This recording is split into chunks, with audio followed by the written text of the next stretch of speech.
So, episode 1 of The Last of Us got the show off to a decent start. You know, that's not half bad. So can episode 2 continue this momentum? And when I say momentum, I mean 4.7 million people tuning in to watch episode 1 type of momentum. That's a lot of momentum. Those of you who saw my review of the first episode will know that I expected episode 2 to maybe divert a little further from the video game in order to pad out the story for a whole series. My logic being that the game doesn't really have enough plot for 9 one-hour episodes since it had, gameplay to fill out most of the time. But apart from some new conversations and a decent flashback scene, I'd say that no, the show is still pretty much on beat with the plot from the game. Then again, given that this episode was directed by the bloke responsible for the game, Neil Druckmann, I guess that's not really that much of a surprise. Stick to what you know, as my old man would always say. So let's have a quick look behind the sofa for any infected, and if the coast is clear, get comfy and review episode 2 of The Last of Us. Obviously, spoilers ahead. Big Dave's Big Reviews. And we're off to a weird but interesting start. We see how the cordyceps, that's the fungus that attacks our brains and turns us into killer zombies, initially spread. And unfortunately for any Jakartans, is that a word? It's apparently your fault. We discover that an Indonesian woman working in a factory in Jakarta somehow got infected, went full whatever this mode is, Could this year get any f***ing worse? before being shot by the cops. Unfortunately, she'd already infected 3 other people, but not to worry, as the Indonesians ain't playing no games, as they straight up executed the infected just to be on the safe side. I mean, that's some pretty fast but extreme decision making right there. They grabbed the local mycologist off the street and asked her if she's got a medicine or a vaccine for an infection that's only existed for about 30 minutes, and she unsurprisingly says, "No, of course I bloody don't." When asked what they should do, she then continues the Indonesian theme of going balls out whenever you can and recommends bombing Jakarta to bits. Wow, I never knew you lot were so hardcore over there. Maybe settle down a bit. Saying that, it turns out that the US government bombed some of its major cities too in order to try and slow the spread of the infection. Now, a few years ago, this would have seemed incredibly unrealistic to me, but since the you-know-what virus from you-know-where, China, it all seems sadly plausible, if not likely. Hell, having seen the behaviour of some national leaders, a few of you lot out there watching this video are lucky their governments didn't start bombing during lockdown. Only joking. Right, before getting back into the review, if I could kindly ask you all to subscribe to my channel. We're a new, small channel, so each subscriber is a really big deal to me. Thank you. So after the still very cool introduction titles, we're back with Tess, Joel and Ellie, and a rather lovely looking set.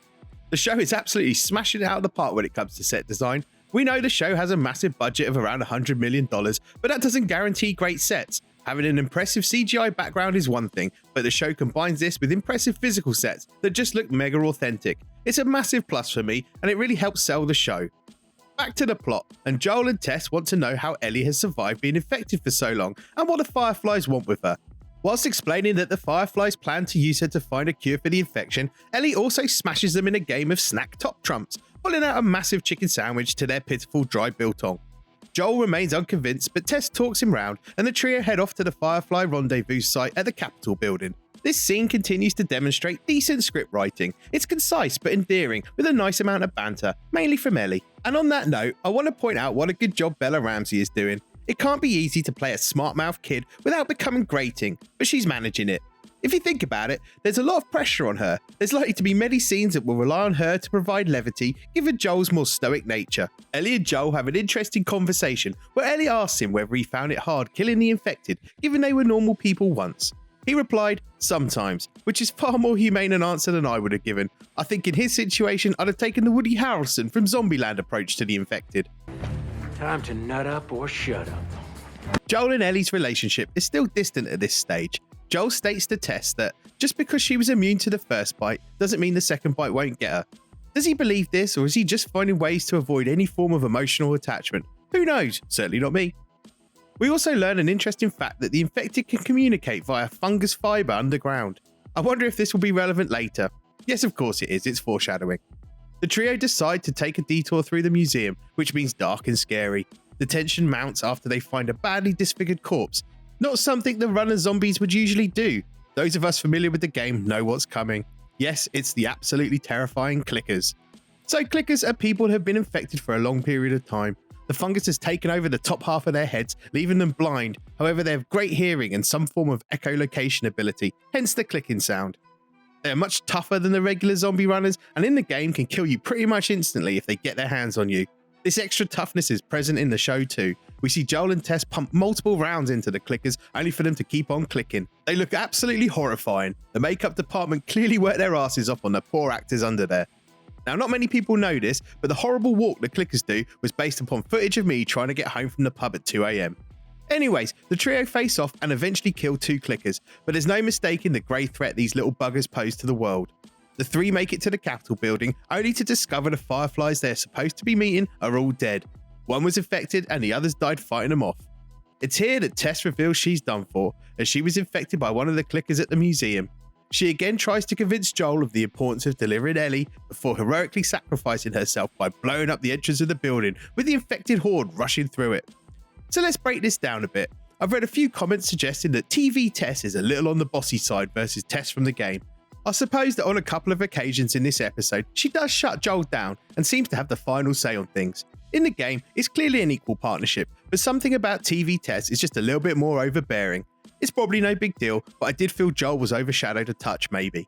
It was just enough to make me not feel as bad about TV Tess's death as I did about computer game Tess. And on that note, was the infected zombie kiss thing really necessary?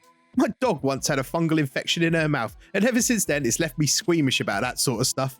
Now, before you call me a mincer, you have to understand just how gross my poor dog's mouth looked. Don't worry, she's fine now, unlike Tess.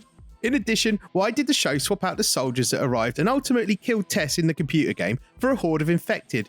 Don't know, but I'm sure they had their reasons. Oh, and another thing, why are Joel and Tess now after a car battery instead of a cache of guns, like in the game? Is it an anti-gun thing? That seems a bit stupid given the circumstances the characters find themselves in. And lastly, for the love of balls, please stop with the failing to get the lighter working cliche. It's been done to death. It doesn't build tension, it just makes you think what a melt that character is for not testing it sooner, or lighting something like a stick with a cloth round it so you're ready for the big fiery occasion. Still, it was sad to see Tess go, and Tov did a really good job portraying her. So what's my final thoughts on the episode? Well, similar to the first one, I thought it was decent, it looked bloody gorgeous, the acting was good, and the flashback scene was very enjoyable. Again, they stuck pretty closely to the game, which isn't a bad thing. It means we should hopefully be getting an interesting character or two in next week's episode.